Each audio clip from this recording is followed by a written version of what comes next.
Bonsoir mesdames et messieurs, vous aimez le sport, merci de nous rejoindre sur Canal Algérie pour le 24e numéro de votre émission 52 minutes chrono à la une de l'actualité sportive. Bien évidemment, l'excellente performance du nageur Jawad Sayoud qui a dominé le 200 mètres 4 nage du championnat de France avec à la clé un nouveau record d'Algérie. Basketball, cinquième journée des playoffs de la super division marquée par le sans faute du Mouloudia d'Alger et du Wydad de Bouffarik avec la forte présence du public dans les salles. La bonne ambiance est de retour, mais le détail du mai dans cette émission. Handball avec Nordine Hani, on reviendra sur la décision de la Confédération africaine de handball d'octroyer l'organisation de la Coupe d'Afrique des Nations à l'Égypte. Et au niveau national, le championnat excellence, messieurs, dominé par la JSE Kikda, le CR Borj Baïdj et le Mouloudia d'Alger. En volleyball, le NR Borj Baïdj entame de fort belle manière le tournoi play-off avec deux belles victoires de 3-7-0. Tout cela avec nos invités, comme chaque lundi, et notre consultant de maison qu'on retrouve avec grand plaisir. Nordine Hani. Nordine, bonsoir. Bonsoir Mortar, un plaisir qui est tout le temps partagé, même si c'est une période où on a des mines un petit peu. Mais, donc, et puis bonsoir à tout le monde au niveau de cette émission. Alors, on retrouve également Sid Ahmed Bouraïb en forme, super forme aujourd'hui. Bonsoir à tous. Bonsoir. Et un habitué à 52 chronos, notre ami Mohamed Zemmour, chargé de com de la Fédération algérienne de cyclisme et consultant avec nous à la télévision algérienne. Bonsoir. Et qui n'est pas venu seul aujourd'hui. Oui.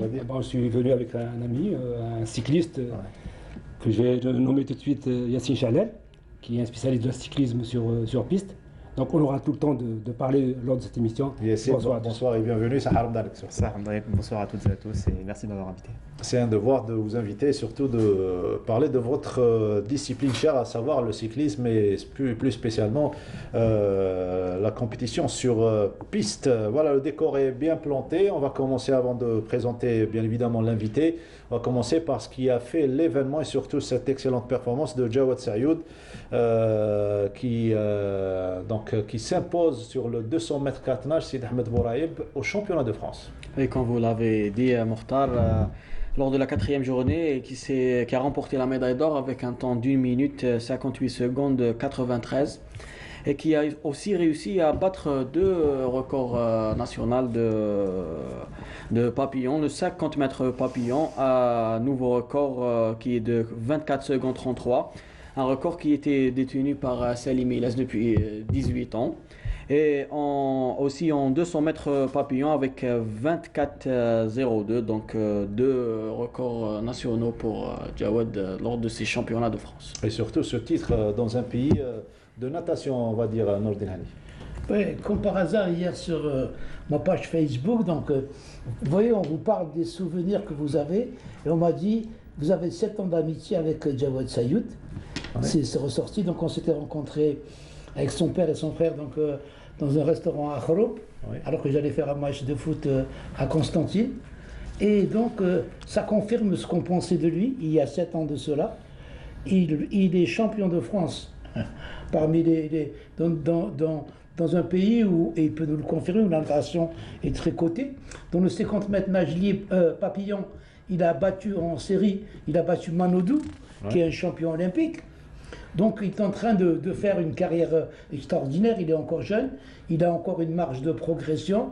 C'est magnifique d'avoir des résultats comme ça. Moi je dis donc bravo à Jawad, bravo à son père aussi, qui est derrière et qui fait bénéficier la Fédération algérienne de natation de ces résultats. De ces résultats dans une année importante, à savoir où il y a les Jeux méditerranéens et les championnats du monde. Mais c'est que là, il va y avoir un problème, puisque je pense que ça va coïncider, les championnats du monde vont coïncider un petit peu avec les Jeux méditerranéens. Mais je pense que là où est arrivé Sayoud, il vaut mieux qu'il aille au championnat du monde. On a des jeunes qui peuvent faire les Jeux méditerranéens. Yassine, vous connaissez Jawad Sayoud ? Je ne connais pas malheureusement, mais je vais suivre avec attention ces résultats. Et en tout cas, c'est un vrai plaisir d'avoir des athlètes. Genre des athlètes, des athlètes comme ça qui performent au niveau international. Et en France, un pays qui est vraiment connu pour la natation, c'est forcément agréable à suivre. Voilà, c'est peut-être une première, avoir le titre de champion de France une première, pour la natation algérienne. Même Salim Ilas n'avait pas réussi à Et puis, c'est le nombre de records nationaux qu'il est en train de battre. À chaque course, il bat un record national. Soit celui qu'il détient, il est en train de les battre, mais il bat celui de Salim Ilès, qui était quand même... 18 ans. 18 ans, c'est quand même quelque chose. Passer devant Manodou, dont le comité olympique que vous voulez ramener pour en faire une image de marque. Voilà la réponse. La fédération travaille très bien depuis quelques temps. Il y a une stabilité, comme a dit Mohamed, et c'est sûr que dans les résultats, ça se sent et qu'il y a vraiment une belle génération qui arrive derrière. En attendant vos résultats au championnat d'Afrique au mois de juin, c'est ça? Au mois de juin, au Nigeria. On va y revenir, on va parler certainement de perspectives. Le débat est passionnant, on va parler d'autres disciplines, vous serez certainement d'accord. On va passer au basketball et surtout à la 5e journée des playoffs avec une belle affiche Nordinani. C'était à Stawali, un derby algérois entre le NB Stawali et le Mouloudia d'Alger, avec une affluence record. Les deux publics étaient présents, les deux galeries, celle du Mouloudia d'Alger avec le retour en force du public. On va voir les images si vous permettez. Et habituelle également, celle de Stawali. Une bonne ambiance, premier carton, avec une légère domination du Mouloudia d'Alger, avec le pivot Touati qui a donné le tournis à la défense adverse, bien présent. Et vous voyez le pick and roll. Et la présence du public, des familles était présente. Il y avait une très bonne ambiance. Touati qui était efficace au niveau des lancers francs. Et au poste 5, personne ne peut rivaliser avec l'international algérien. La tour de contrôle du Mouloudia d'Alger et du côté du NB Stawali, le jeune Fedala, meilleur marqueur de ce match, avec 26 points, qui a très bien débuté, score au premier carton 14-10 en faveur du Mouloudia d'Alger. Au deuxième carton, il y a une petite réaction de l'équipe de Stawali avec un accordé plus faute pour le même joueur, le meneur donc Fedala, qui réussit son panier et le lancer franc. Et il y avait beaucoup d'engagement physique, score à la mi-temps 28-33, toujours en faveur du Mouloudia d'Alger. Et la rapidité d'exécution des Mouloudéens a fait que cette domination soit de mise également au niveau du troisième carton. Il y a eu un arrêt de jeu et là on va condamner un petit peu le comportement de certains pseudo-supporters pendant 15 minutes. L'arbitre Si Youssef a failli mettre fin à la rencontre suite à des jets de projectiles. Et la partie a repris tant bien que mal, et même scénario, 4e carton, retour du NBS. Dans les ultimes instants, ça n'a pas suffi pour revenir à la hauteur du Mouloudia d'Alger, qui s'est imposé 77 points à 69, et un sans faute jusqu'à présent. 5 matchs et 5 victoires, donc 10 points, et 9 points pour Stawali qui occupe la 2e place. Et avec un match, une défaite et 4 victoires. Voilà pour l'équipe du Mouloudia d'Alger qui a battu Stawali chez elle. Et on va écouter les impressions à chaud juste derrière, après la rencontre.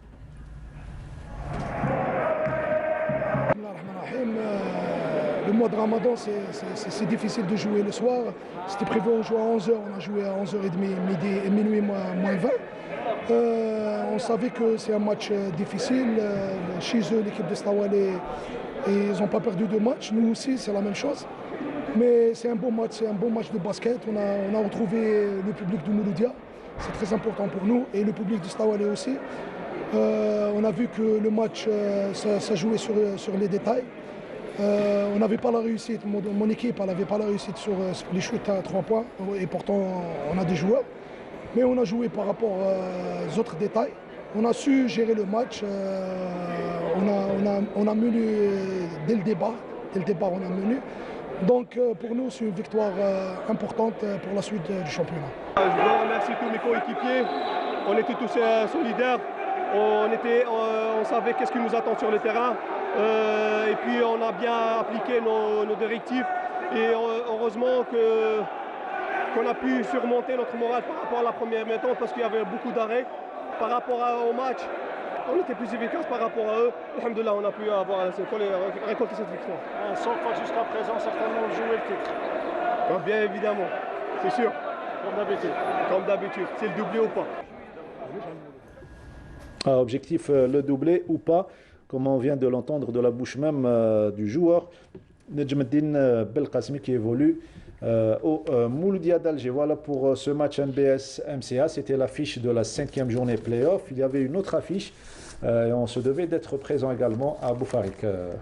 Exactement, une belle affiche Boufarik face au CRB d'Al-Beda.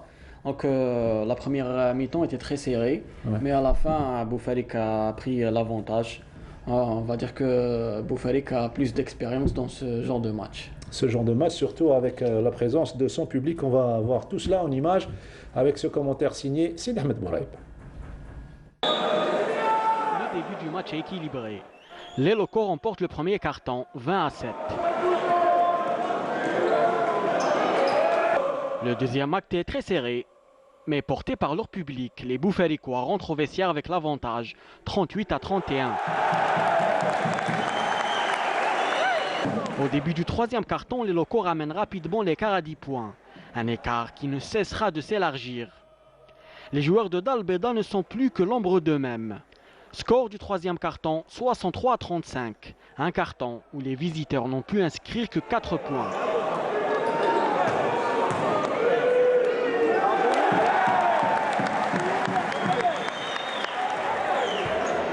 Les locaux se contentent de gérer la fin du match et l'emportent 79-47.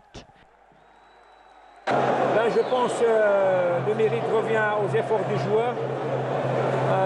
Cette victoire nous permet de terminer la phase aller des playoffs en première position.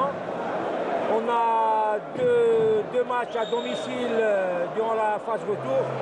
J'espère qu'on aura cette même performance.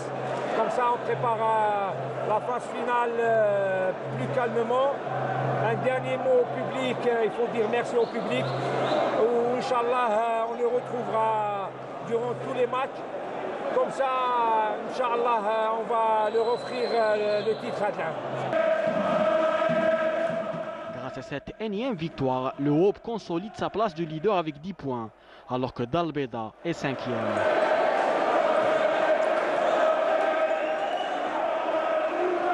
Très belles images de la salle Hussein Chahlan de Boufarik. Les résultats complets de cette 5e journée des playoffs. Tarad Dararia a battu la Beskikda à 69-54. Le PSL Ulma s'est imposé lui également à domicile devant le Nasr Sendé 64 points à 58. Le NB Stawali a été battu par le Mouloudia d'Alger 69-77. Au classement, ça donne le Mouloudia est premier avec 10 points, le NB Stawali deuxième avec 9 points et le Nahd et le Tarad Dararia ainsi que le PSL Ulma troisième avec 7 points. Dans le groupe B, le Wydad de Boufarik, comme vous venez de le voir, a battu le CRB d'Al-Beda 79 points à 47. L'USM Blida qui s'est imposé devant Ruiba Club Basketball 82 à 78 et l'OMS Miliana qui a été battu par Guet Constantine 54 à 65. Le Wydad des premiers avec 10 points, Guet Constantine deuxième avec 9 points et Blida troisième avec 8 points. Voilà pour les playoffs et on va parler et je vous propose de voir le retour du public en salle et la belle ambiance qu'il y avait dans les deux salles, Boufarik et Stawali, et on va en débattre juste après.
Ah, très belle ambiance, comme vous venez de le voir à Boufari, qui nous ont habitués à un tel spectacle, également à Stawali, Nordin Hani. Ça faisait très longtemps qu'on n'avait pas assisté à un tel public depuis le début de la crise sanitaire. On s'impatientait. Et là, nous avons du beau spectacle, mais parfois il y a des gens qui gâchent la fête, on va dire. Bah, écoutez, c'était d'abord une soirée ramadanesque, donc tout s'y prêtait, du spectacle, des playoffs. Boufari, c'est une équipe qui est habituée, c'est le sport roi chez elle, le basketball, donc elle a toujours un public. Les dépassements qui ont lieu, c'est au niveau de la salle de Stawali, avec un public du Mouloudia assoiffé de stade. C'est des supporters de l'équipe de football qui sont venus.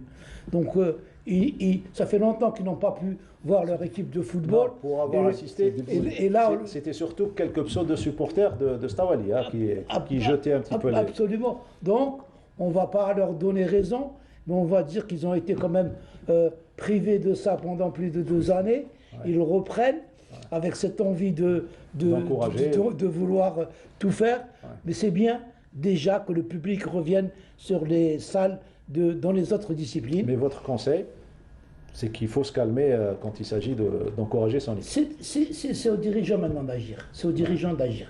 Parce que les clubs reçoivent, Stawali reçoit chez elle, c'est à elle de pouvoir trouver un moyen de canaliser les supporters, de les séparer, de pouvoir voir ce qu'ils font rentrer, ce qu'ils ne font pas rentrer. Comment tu peux faire rentrer autant de... Moi, je me demande comment on fait.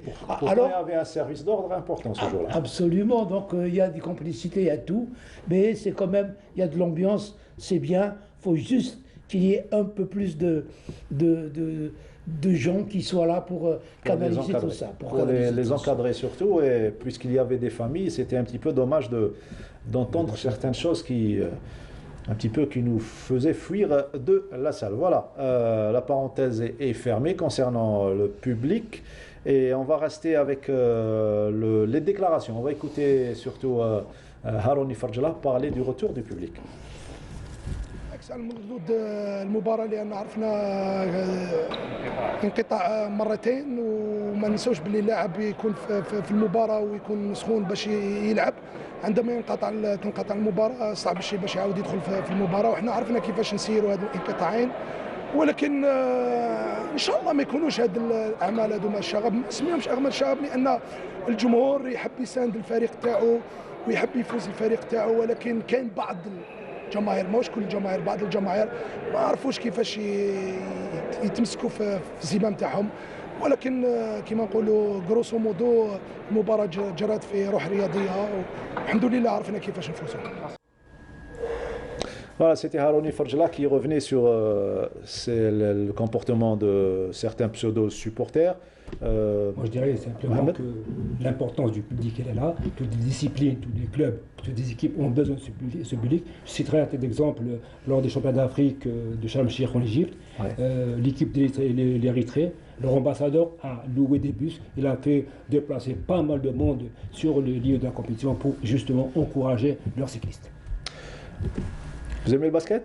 J'aime le basket, oui. Je suis beaucoup le basket, et revoir le public comme ça, c'est assez agréable. C'est vrai que, comme on dit, la ferveur, c'est important. En Algérie, on connaît la ferveur. Ouais. Donc, et puis oui, et puis le basket a besoin d'ambiance comme celle-là. Vous êtes habitué au niveau du cyclisme sur piste Justement, moi, je suis habitué. Enfin, j'ai eu la chance de participer à des compétitions où il y avait des ambiances extraordinaires. En mémoire, la dernière manche de Trash Champions League à Londres, où il y a un vélodrome de 8000 personnes. J'avais des frissons dans le vélodrome pendant les courses. Plein à craquer, avec une ferveur incroyable. Ça, c'est sûr que et je pense que les joueurs, ils doivent ressentir la même chose quand on vit ces moments-là avec une ambiance pareille. C'est fort. C'est très très fort. Et le public fait partie de. Donc, oui, d'accord. Des sports comme ça en intérieur, le public est vraiment primordial dans nos sports. Donc oui, c'est sûr que voir le public comme ça, la ferveur comme ça, c'est toujours une bonne chose quand on est athlète. Voilà, on reste avec le basket, cette fois-ci féminin, et la 15e journée du championnat national de la division nationale 1, dames, avec un big match entre JS Consider et MT City, un match équilibré, comme nous le dit Sarah Derber. Un duel équilibré dans ce choc entre le leader, le GS Cosider, qui a renoué avec la victoire en battant le MT Sétif, qui malgré sa belle prestation s'est incliné pour la deuxième fois cette saison devant des Algéroises très concentrées et déterminées à conserver leur première place au classement général. Une première mi-temps très serrée qui n'a vu aucune équipe se détacher, malgré un bon début de partie avec un jeu rapide de part et d'autre. 17-15 à 1 minute de la fin de ce premier quart-temps, les Sétifiennes sont revenus au score pour terminer à égalité, 18-18.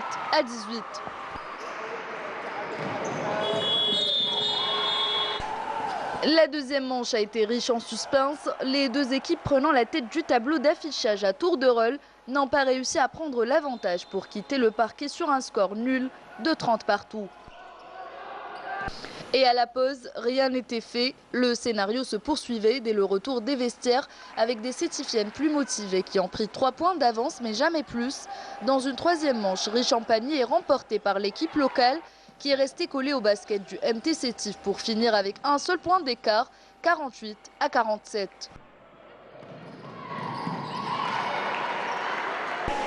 Le dernier quart-temps promettait d'être chaud. Cosider a pris l'avantage dès la première minute, 50-48, rattrapé par les filles de Bouldora Mohamed, mais pas pour longtemps puisque les camarades de Bedera Kellel ont réussi à dominer cette fin de match pour le remporter sur un score de 64-58. Après 2 victoires, on voulait juste gagner ce match pour rester dans la dynamique des victoires. C'était un match on voulait gagner sur le plan psychologique. Notre premier objectif, il est atteint. On est à la deuxième phase des playoffs. Il nous reste encore du temps à travailler et régler. Et on a beaucoup de travail et beaucoup de trucs à régler. Inch'Allah, on trouvera notre meilleur niveau la deuxième phase. Bien sûr, c'est difficile parce que les deux équipes se valent. On a le même niveau. Donc, l'expérience, je ne sais pas, les deux jeunes, mais la facture chance l'a bzaf d'or. À la fin, on a réussi des paniers à 3 points très importants au moment décisif. Homa ils ont raté des lancers très importants, fort décisifs. Donc, alhamdoulilah, même la victoire, on n'a pas voulu, ما سرقناش la victoire, on a bien mérité. Alhamdoulilah, mais صح مازال هو جاي من بعد les playoffs هما صح. Alhamdoulilah. Bon, c'était un match intense. Donc chacune a su gérer, a fait son travail et la réussite était là. Alhamdoulilah, on a réussi. On a gagné. Une victoire méritée pour le GS Cosider, leader du championnat, est déjà qualifié pour les playoffs, alors que le MT Sétif reste 3e et compte corriger ses erreurs pour revenir plus fort. C'était le compte rendu de cette belle affiche. JS Cosider, MT Sétif, le résultat complet, le DNR Bestawali s'est imposé devant le Kram de Constantine, 43 points à 30. RC Bourj Bouaïj, défaite à domicile devant Hussein Desmarines, 45 à 61. Cosider qui s'impose devant MT Sétif, 64 à 58. La GF Kouba a été battue par le Moudia d'Alger, logiquement 27 points à 95. L'US Betna a été battu par un petit point d'écart. Victoire sur le fil de l'USM Alger, 56 à 57. Cosider et Hussein Desmarines se partagent la première place avec 28 points. Le MT Sétif et le Moudia d'Alger sont tous les deux en 3e position avec 26 points. Et au bas du classement, le RC Bourj Bouaïj ferme la marche avec 17 points seulement. Voilà pour le basketball. On revient à notre invité Yassine Chalel pour parler d'objectifs, surtout cette saison. Il n'y a pas malheureusement les Jeux méditerranéens pour la spécialité sur piste, mais il y a les championnats d'Afrique et là vous vous préparez intensément. Oui, là je suis en pleine préparation pour le championnat d'Afrique qui aura lieu au Nigeria fin juin. Entre-temps, il y aura la Coupe des Nations au Canada, Hamilton, mi-mai. Et l'objectif, voilà, 2 objectifs prioritaires, c'est le championnat d'Afrique et le championnat du monde. J'ai eu un top 10 l'année dernière au championnat du monde, donc maintenant le but c'est de monter de plus en plus haut. J'espère un top 5 cette année au championnat du monde, surtout que ce sera à domicile, puisque ce sera à Saint-Quentin en Yvelines, et sur le vélodrome des Jeux Olympiques. Donc il y aura une saveur particulière dans le championnat du monde, donc ce seront les 2 objectifs prioritaires cette année. Ouais. Et puis si possible aussi se requalifier pour la Champions League, la 2e édition qui aura lieu à partir du mois de novembre. Donc on espère être présent sur cette 2e édition. Des compétitions intermédiaires entre les donc là, comme je l'ai dit, la Coupe des Nations qui aura lieu à Hamilton, donc au Canada mi-mai. Pas beaucoup de courses internationales, des meetings comme on pourrait avoir en athlétisme, avec des meetings qui vont s'intensifier à partir du mois de mai. Donc j'aurai une dizaine de courses, nous appelle les courses UCI, des courses internationales. Sillonner un peu l'Europe. C'est plus pratique pour moi de rester en Europe et parce que le niveau est très élevé et puis surtout au niveau de la logistique c'est un peu plus simple. Donc une dizaine de courses comme ça internationales pour préparer comme il faut le championnat d'Afrique et le championnat du monde. En matière de préparation, vous êtes bien pris en charge? Oui, alors la fédération travaille d'arrache-pied pour nous offrir les meilleures conditions possibles. Alors moi je vis à Paris, donc c'est vrai que j'ai des infrastructures. Et puis je compte beaucoup sur les compétitions aussi pour me préparer. C'est sûr que c'est une planification avec beaucoup de compétitions, donc on enchaîne course après course et donc la forme monte à course après course. Et puis au niveau du matériel aussi, j'ai tout ce qu'il faut à disposition pour m'entraîner dans les meilleures conditions, que ce soit à l'extérieur ou à domicile. On peut dire que c'est votre année, donc en matière, si je parle de forme. Je pense que c'est une année charnière, je dirais pas que ça va être mon année parce que l'année prioritaire ça va être celle des Jeux Olympiques. Oui. Surtout que la période de qualification va commencer à partir du championnat du monde. Vous visez une première qualification? Je vise les Jeux Olympiques de Paris, c'est vraiment l'objectif. Comme a dit Mohamed, j'ai raté Tokyo pour rien du tout, ça s'est joué à très peu de choses. Ça sera chez vous, oui. Et voilà, donc ça a été une grande frustration en moi et maintenant voilà, le but c'est vraiment d'aller à Paris, de me qualifier pour Paris. Très bien, c'est ce qu'on souhaite pour vous. La fédération également suit de très près la préparation du SC. C'est pas uniquement du Yacine, mais la préparation de tous les autres groupes. Donc, notamment pour la piste, on a le mois de mai, du 8 au 12 mai, au Caire toujours, la Coupe arabe des nations. Donc on sera présent avec une équipe qui va tenter d'arracher le maximum de titres sur piste avec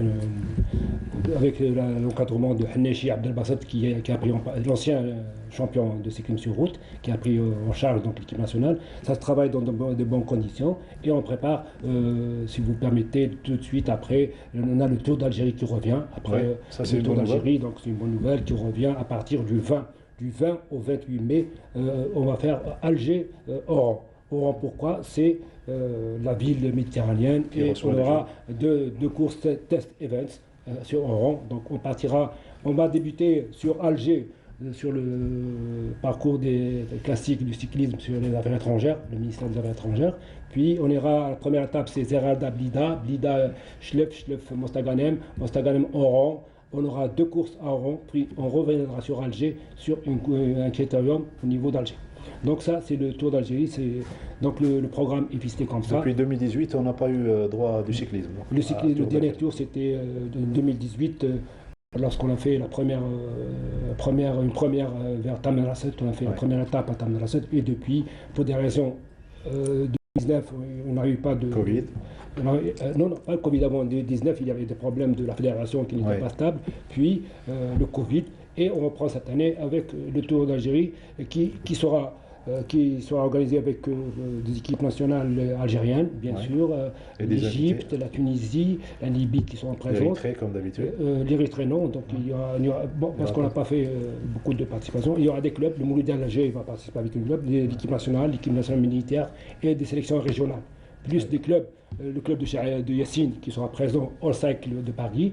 Et on aura Protouche de l'Afrique du Sud qui sera également. Du 20 au 28 du 20 au 28, avec 4 clubs des Émirats Arabes Unis, dont le club de Police Dubaï, qui est entraîné par le frère de Khaireddine Barbari, c'est Adel Barbari, avec la participation de cyclistes algériens qui sont dans le Police Dubaï. Police, c'est Hamza Yassine et Nassim Saïdi. Ça sera juste après le mois de Ramadan, Inch'Allah. On revient au sport collectif pour parler cette fois-ci de handball. Nordine Hani, avant de parler de championnat d'excellence. Et cette information, la Confédération africaine de handball qui confie à l'Égypte l'organisation de la CAN 2022. Écoutez, c'était prévisible. Hein. Il y avait beaucoup de problèmes. Donc, il y a eu un premier report, il y a eu un tirage au sort qui a été annulé, un second report, et la Confédération ne savait plus où donner de la tête. Ensuite, il y a eu donc le choix de la date qui coïncidait avec les Jeux méditerranéens, monté au créneau du comité international. Ils l'ont remis au mois de juillet après les Jeux méditerranéens, et puis surprise, on apprend qu'on enlève cette championnat d'Afrique au Maroc, et seul pays à avoir posé sa candidature, c'était l'Égypte. Normal que l'Égypte prenne. L'Égypte et l'Angola. L'Égypte et l'Angola. Donc l'Égypte qui a présenté un meilleur cahier de charge et qui a un président de la Fédération internationale qui est égyptien, suivez un petit peu la trajectoire, et donc l'Égypte. Mais la grande surprise, c'est pourquoi avoir enlevé le championnat d'Afrique 2024 à l'Algérie. L'Algérie, là, c'est un point d'interrogation. Et là, je me demande, est-ce que on ne s'est pas un peu tu devant cette situation? Moi, je ne vois aucune réaction depuis qu'on nous a enlevé ce championnat d'Afrique. Moi, j'ai vu que pour un match de football Algérie-Cameroun, toute l'Algérie est montée au créneau pour faire rejouer un match. Et là, on enlève à un pays une compétition qui est qualificative au JO de Paris. Et personne ne dit rien. Il y a des instances. On a un président du comité olympique africain qui est algérien, Moustapha Braf. On a le TAS. Il faut bouger, il ne faut pas laisser une confédération agir de la sorte, sans aucune raison. On dit pour le litige maroco-algérien. Entre les deux fédérations. On n'a aucun litige.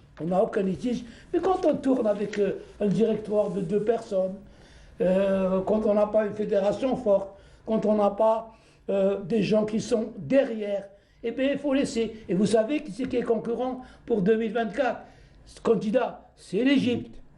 Et on n'a pas voulu, Hassan Moustapha n'a pas voulu pousser le bouchon trop loin. Il a dit, on donne encore 1 mois pour qu'il y ait un autre pays qui va se poser sa candidature. Et il n'y aura pas de candidature et l'Égypte va faire 2 compétitions africaines. Alors qu'on nous enlève une compétition qui nous revenait de droit et qui a été donc soumise à approbation par un bureau, par une confédération. Moi, je dis que là, c'est trop. Si on se tait sur un tel fait, c'est que l'Algérie n'aura plus aucune dignité par la suite dans n'importe quelle discipline. Voilà, c'était le coup de gueule de Nordine Hani, notre consultant maison en matière de handball et sport, omnisport et tous les sports, on va dire. Hein. Nordine Hani. Mais absolument, ça aurait pu être du basket, ça aurait pu être du cyclisme. Ouais. On vous donne c'est ce qu'on a vécu on vous donne l'organisation et puis tout d'un coup, on vous dit, on vous enlève l'organisation par rapport à un litige avec les Marocains. Mais le litige avec les Marocains n'a rien à voir avec l'organisation. Il faut régler le litige entre les deux. Les deux fédérations. Et celui qui a tort, attends. Mais on n'enlève pas une compétition parce qu'ils ont fauté sur ils ont fauté sur le premier dossier 2022 et donc ils ont enlevé aux Marocains pour faire taire tout le monde. Et pour pas que les Marocains, parce que les Marocains sont bien implantés dans la Confédération, ils ont enlevé à l'Algérie pour que des Marocains ne parlent pas. Et je pense que la Confédération, elle a eu raison, puisqu'elle savait d'avance que l'Algérie n'allait pas réagir. Et c'est ça qui me touche. Et n'a pas d'atout pour réagir, surtout. N'a pas de force au niveau instance africaine. Voilà pour un petit peu cette information concernant la Confédération africaine qui a confié. Je voudrais juste vous rajouter une chose. Pendant que tout cela se passe, la Tunisie, la sélection tunisienne de handball disputera 2 matchs amicaux face à son homologue brésilienne les 14 et 16 avril à la salle de Nebel dans le cadre de sa préparation pour le championnat d'Afrique des Nations. Voilà la différence. Et après, il ne faut pas nous dire pourquoi les Tunisiens La Tunisie qui a perdu le titre chez elle face d'Égypte. Absolument, et qui veut le récupérer en Égypte. En Égypte, voilà. C'est une revanche qui s'annonce pour ce championnat. Et nous, on est encore en train de gérer... Voilà, on se chamaillait au niveau national. Le niveau national, justement, c'est le championnat excellence. Et avant de découvrir les résultats, retour sur 2 matchs qui se sont déroulés dans l'Oranie. Le Moudia d'Oran qui a chuté face à l'Olympique Annaba et Ouatlilat qui a été battu par le CS Bermora Daraïs. Une rencontre équilibrée des 2 côtés avec une légère avantage pour les locaux qui ont terminé la première partie en leur faveur.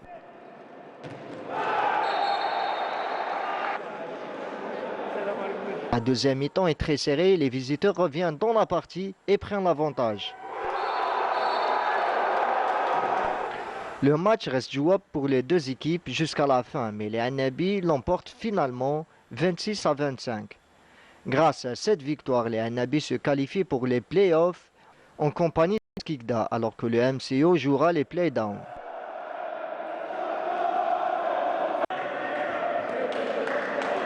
Dans l'autre rencontre et toujours dans la même salle, le Chababouet Lilat a croisé le fer avec Bermourad Raïs. Dès le début, les visiteurs imposent leur jeu et dominent les débats. La première période s'achève en leur faveur par 5 points d'écart. Même sensation en deuxième période, les locaux ne tiennent pas tête face à leur adversaire. Ces derniers l'emportent avec 8 points d'écart, 34-26. Voilà, c'était un retour sur les deux victoires de Annaba et de Bermourad Raïs. Finalement, le match de Bermourad Raïs ne s'est pas joué à 23h, mais à minuit, minuit 30. Une équipe de Bermourad Raïs à qui il faut tirer chapeau, qui est parti la journée même, en plein Ramadan, par bus jusqu'à à la frontière marocaine, qui était plutôt à Oran. Ils ont joué contre cette équipe de Ouad de Tlilet. Ils ont gagné ce match, mais c'est vraiment plus du handball. Il ne faut plus parler de handball contre une équipe comme Bermourad Raïs qui monte en excellence et qui passe sa journée à voyager en plein carême pour arriver tard, pour jouer un match très tard et revenir juste après. Aucune réaction du président de l'APC. Mais il n'y aura pas de réaction du président de l'APC. Ce n'est pas au président de l'APC de réagir. C'est aux gens qui gèrent le président de l'APC de réagir. C'est à eux de réagir. Le président de l'APC, il va réagir à un mois des prochaines élections. Il va réagir. Voilà. Et il va promettre. Sinon, il ne va rien attendre. D'autre côté, il y avait donc le match Mouloudia d'Oran face à l'OM Annaba. Annaba qui devait de gagner ce match pour rester collé donc, pour la course au play-off. Une belle victoire donc de Annaba. Et donc Annaba qui joue ce week-end un match très important face à Skikda pour la première place. Et un beau derby. Ah, magnifique. Le groupe B était au repos. Le groupe B était au repos, oui. En handball, chaque groupe a ses spécificités. C'est ça le charme. Dans le groupe C, Chirgoum El-Aid a été battu sur le fil par l'Olympique d'Alouad. Et puis Borj Bouharirich, Mouloudia de Batna, ils n'ont pas pu se départager. Borj est première, Batna est seconde. Et donc, ils ont fait un match nul, 27 partout. Dans le groupe D, le CRB, Brak et Olympique Marnia, le match a été déprogrammé. On ne sait plus pourquoi les matchs sont déprogrammés. Le Mouloudia d'Alger a battu Alger 29-27 et Ain Touta est venu à bout de la Dièse Kabylie 29-26. Voilà pour le handball, on revient dans cette dernière minute à notre invité pour clore un petit peu l'émission. On a parlé surtout tes objectifs, on a découvert qui est Yassine Chalel. Un dernier mot pour clore, avant de vous donner... Pour dire que Yassine Chalel a eu l'occasion de coacher nos juniors au championnat du monde sur piste au Caire. Oui. Donc il a eu une idée sur nos juniors et il se prépare déjà à être entraîneur. Très bien. Il se prépare déjà. Il est encore jeune. Oui, ça peut être un objectif plus tard de devenir coach pour la fédération. Inch'Allah. Non, je voudrais déjà vous remercier pour l'invitation. C'est un devoir. J'aimerais aussi remercier la fédération aussi pour tout le travail qui a été effectué depuis quelques années.